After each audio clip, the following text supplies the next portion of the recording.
নমস্কার, পিয়ালির সোজা সাপটা রান্নাবান্নায় আপনাদের সবাইকে স্বাগত।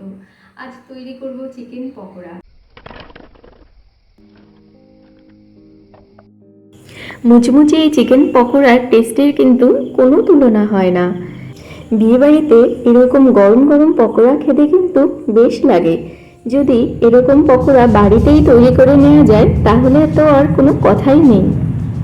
একদম মুচমুচে, একদম বিয়েবাড়ির টেস্ট।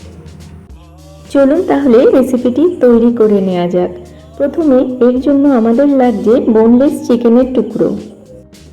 এবার এর উপর দিয়ে দিলাম 1 চামচ কর্নফ্লাওয়ার, 1 চামচ মতো গোলমরিচের গুঁড়ো আর স্বাদ মতো নুন। এরপর দিয়ে দেব 2 চামচ বেসন আর দিয়ে দেব কাঁচা লঙ্কা, আদা আর রসুন বাটা 1 চামচ মতো আর একটা ডিম। এবারে সবগুলো উপকরণ দিয়ে ভালো করে মিশিয়ে নেব।